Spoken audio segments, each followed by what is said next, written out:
అనేక వివరాలు సేకరించింది. కొన్నేళ్ల క్రితం భద్రాద్రి కొత్తగూడెం జిల్లా లక్ష్మీదేవిపల్లి మండలం రేగల గ్రామానికి చెందినటువంటి ఆర్ఎంపీ వైద్యుడు మాడెం నరసింహారావుతో ప్రమీలకు వివాహం జరిగింది. వీరిద్దరిది కూడా ప్రేమ వివాహం. అయితే అటు ఉపాధి నిమిత్తం పాల్వంచకు వెళ్ళినటువంటి నరసింహారావు తన భార్య ప్రమీలతో కలిసి ఒక ఇంట్లో అద్దెకు నివాసం ఉన్నారు. అయితే అద్దెకు నివాసం ఉంటున్నటువంటి ఆ సమయంలోనే ఇంటి ఓనర్ అయినటువంటి బొమ్మ సంబంధించినటువంటి వ్యక్తి ఆ ప్రమీలపై కన్ను వేయడం జరిగింది. మొదటి నుంచి కూడా అటు ప్రమీలపై కన్ను వేసి ఆమెను సొంతం చేసుకోవాలన్నటువంటి ఆలోచనతో బొమ్మ శ్రావణ్ కుమార్ అనే ఇంటి ఓనర్ చాలా పెద్ద ఎత్తున ప్రయత్నాలు చేశాడు. అటు ఇరువురి మధ్య భార్యాభర్తల మధ్య మనస్పర్ధలను భూతద్దుల చుట్టూ ఇరువురి మధ్య చిచ్చుకు కూడా కారణమయ్యాడని చెప్పుకోవాలి. దీంతో బొమ్మ శ్రావణ్ కుమార్ యొక్క మైండ్ గేమ్ తో అటు భార్యాభర్తలు కూడా చివరికి విడిపోవడం జరిగింది. ఎవరి బ్రతుకు వాళ్ళు బ్రతుకుతూ జీవనం సాగిస్తున్నటువంటి తరుణంలో మళ్ళీ ప్రమీల వెంట పడుతూ తనను ప్రేమిస్తున్నానని, తనను చివరికి వివాహం చేసుకుంటానని, తనతో కలిసి జీవించాలంటూ కూడా అటు ప్రమీలను శ్రావణ్ కుమార్ వేధిస్తూ వచ్చాడు. వేధింపులకు గురి చేశాడు, మానసిక శారీరక వేధింపులకు కూడా గురి చేశాడు. అయితే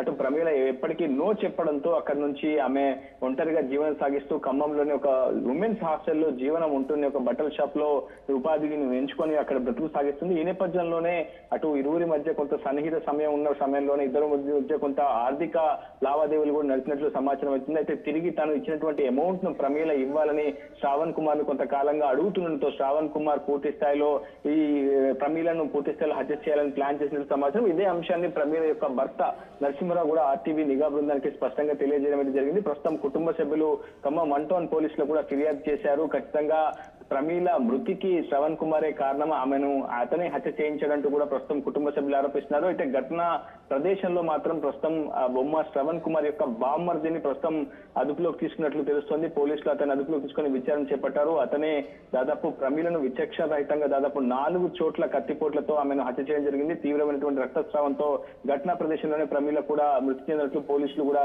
గుర్తించారు. ప్రభుత్వ ఆసుపత్రికి ప్రస్తుతం పోస్ట్ మార్టం నిమిత్తం తరలించారు. కుటుంబ సభ్యులు పెద్ద ఎత్తున డిమాండ్ చేస్తున్నారు. ఖచ్చితంగా శ్రవణ్ కుమార్ ను తక్షణమే అరెస్ట్ చేయాలి. అతనిపై గతంలో కూడా నేరపూరితమైనటువంటి కేసులు ఉన్నాయి. ప్రతి కుటుంబాన్ని కూడా హింసించడం, వారి మధ్య చిచ్చు పెట్టడం, కాపురాలు కూలగొట్టడం, వారిని వశం చేసుకోవడం, సొంతం చేసుకోవడం, ఆ తర్వాత వారిని ఆర్థిక అవసరాలకు వాడుకోవడం వంటి అనేక కుట్రలు కుతంత్రాలు ప్రస్తుతం బొమ్మ శ్రవణ్ కుమార్ చేశాడంటూ కూడా ప్రస్తుతం మృతురాలు ప్రమీల యొక్క భర్త నరసింహరావు ఆరోపిస్తున్నారు. ప్రస్తుతం ఈ కేసు పూర్తి స్థాయిలో విచారణ దశలో ఉందని, విచారణ పూర్తయిన తర్వాత పూర్తి వివరాలు వెల్లడిస్తామని ఖమ్మం 1 టౌన్ పోలీసులు అయితే చెప్తున్నారు. Sachin. Right Uday, thanks for the update. మొత్తంగా అయితే మాత్రం ఖమ్మం జిల్లాలో ఈ ఘటన ఒకసారిగా పెను విషాదాన్ని నింపింది. మరి ముఖ్యంగా ఆ మహిళను చంపిన ఆ ఆగంతుకులకు సంబంధించి పూర్తి వివరాలు సేకరించే పనిలో పడ్డారు పోలీసులు. దానికి సంబంధించిన బ్రేకింగ్ న్యూస్ చూస్తున్నారు. ఖమ్మంలో ఈ ఘటన ఒకసారిగా కుటుంబంలో పెను విషాదాన్ని నింపింది. ఎందుకంటే ఆ మహిళ విషయం గురించి మాట్లాడుకున్నప్పుడు తన పనే తను చేసుకుపోతోంది, డ్యూటీ చేసుకు వెళ్తోంది, తన జీవనం కోసం బట్టల షాప్లో పనిచేస్తోంది. అటువంటి మహిళ దారుణ హత్యకు గురి కావడం ప్రస్తుతం ఆ ప్రాంతంలో పెను విషాదాన్ని నింపింది. దానికి సంబంధించిన బ్రేకింగ్ న్యూస్ చూస్తున్నారు. ఖమ్మంలో మహిళ దారుణ హత్యకు గురయ్యారు. నడి రోడ్డుపై మహిళను ఒక ఆగంతుకుడు దాడి చేసి చంపేశాడు. మృతురాలు భద్రాద్రి జిల్లా రేగళ్లకు చెందిన ప్రమీలగా గుర్తించారు. ఆర్ఎంపీ నరసింహారావుతో ప్రమీలకు ప్రేమపడడం జరిగింది. పాల్వంచలో శ్రవణ్ కుమార్ ఇంట్లో అద్దెకు ఉంటోంది ఈ కుటుంబం. అయితే చెల్లి అంటూనే ప్రమీలపై కన్నేశాడు ఓనర్ శ్రవణ్ అంటూ కూడా తెలుస్తోంది. భర్తను వదిలేసి శ్రవణ్ మాయలో పడ్డట్టుగా తెలుస్తోంది. ప్రమీల నుంచి బంగారం తీసుకున్నాడు, డబ్బు వసూలు చేశాడు. తిరిగి ఇవ్వమంటే తన కోరిక తీర్చాలని చెప్పి వేధించడం మొదలుపెట్టాడు. దీంతో శ్రవణ్పై భద్రాచలం పిఎస్లో కేసు నమోదు చేసింది సదరు మహిళ. ఖమ్మంలో బట్టల షాప్లో పనిచేస్తోంది ప్రమీల. తన భార్యను ఓనరే చంపేశాడని చెప్పి నరసింహరావు కంప్లైంట్ చేయడం జరిగింది. గతంలో తన ప్రాణం కూడా తీయబోయాడన్నట్టు కూడా ఆయన ఆరోపిస్తున్నారు. నిందితుడి కోసం గాలిస్తున్నారు ఖమ్మం పోలీసులు. ఈ కథను మిమ్మల్ని కాస్త కలవరపరచవచ్చు. అయితే మిమ్మల్ని కలవరపాటుకు గురి చేయడం ఆర్టీవీ ఉద్దేశం కాదు. కానీ ఇటువంటి కథనాలు చూసినప్పుడు కాస్త కలవరపాటుకు గురే అవకాశం ఉంటుంది కాబట్టి దీనికి సంబంధించి తగిన జాగ్రత్తలు తీసుకోవాలని ఆర్టీవీ సూచించడం జరుగుతోంది. This is a disturbing content. Viewer description is highly advised.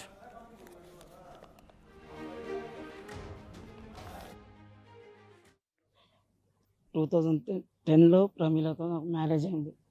Just కొన్ని డిస్కషన్ వల్ల 2017లో విడిపోవాల్సి వచ్చింది. అయితే ఒక అన్నయ్య అని ఒక ఆయన చేరదీసి ఒక 3-4 మంత్స్ నుంచి వేధిస్తుండ్రు శారీరకంగా నన్ను కలవాలని. అయితే వేధించడం వల్ల ఆమె అక్కడి నుంచి ఖమ్మం వచ్చి వాళ్ళ పెదనాన్న వాళ్ళ ఆధ్వర్యంలో బతుకుతుంది. అయితే ఈ టైంలో చూసి ఆమెను ఇలా చేయడం జరిగింది. ఆ? కత్తి ఘాట్లతోని చేయడం జరిగింది, చంపేయడం జరిగింది. ఉం. మేము విడిపోవడానికి కారణం అంటూ ఏమీ లేదు. జస్ట్ కలిసే ఉన్నాం. ఈ 3 మంత్స్, లాస్ట్ 3 మంత్స్ నుంచి కూడా మేము కనెక్ట్లోనే ఉన్నాం, మాట్లాడుతూనే ఉన్నాం. ఇద్దరం కలిసి ఉందాం, కమ్మని రా బతికేమంటే సరే అని నేను ఇప్పుడు యాక్చువల్గా పండితాపురం వాళ్ళతో కూడా టచ్లోనే ఉన్నా నేను. టచ్లోనే ఉన్నా, సరే కలిసి ఉందాం అనుకున్నా. ఈ లోపల ఇలా జరిగింది. 100% బొమ్మ శ్రావణ్ కుమార్, అనుమానమే లేదు ఇందులో. ఇంకా 100%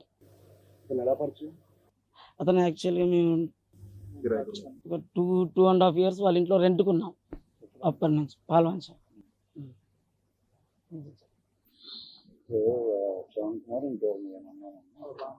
అలా బామ్మరిది మీద ఉంది మెయిన్, బొమ్మ శ్రావణ్ కుమార్. ఏమి చేయడు, ఏమి చేయడు. అతని వర్క్ అంటూ ఏమీ లేదు. అతని మీద ఇంతకుముందు 4 కేసులు పాల్వంచ స్టేషన్లో కంప్లైంట్లు ఉన్నాయి, ఇట్లా అమ్మాయిల్ని మోసం చేసినాను. జస్ట్ రాత్రి సిఐ గారితో చేశాను, చెప్పాను. సిఐ గారు చూశారు, ఎంక్వైరీ చేశారు. అవన్నీ కేసులన్నీ బయటపడ్డాయి. సిఐ గారి ముందు అతని పాత కేసులన్నీ బయటపడ్డాయి, చూశాడు. ఆ భద్రాచలం స్టేషన్లో ఇచ్చింది మా ఈమె అతని మీద టార్చర్ కేసు, ప్లస్ అతనికి మధ్యలో ఉండి డబ్బులు కూడా ఇప్పించింది. అవి లేదు, నువ్వు నా దగ్గర ఉంటే, శారీరకంగా ఉంటే ఆ డబ్బులు నేను ఇస్తా, లేకుంటే వాళ్ళకి ఇవ్వను, నేను అప్పు ఇవ్వను అన్నారు సార్. దీనికి ఇంకోటి ఏంటంటే కృష్ణ ఉన్నాడా, కృష్ణ అని ఉన్నారు సార్, ఆయన కూడా వన్ ఆఫ్ ది. అంటే మీడియేటర్ అని కాదు, అతని దగ్గర డబ్బులు తీసుకొని ఇప్పించింది శ్రావణ్కి. ఇప్పిండు, అతన్ని శ్రావణ్ ఎగ్గొట్టాడు. ఆ టార్చర్కి ఈ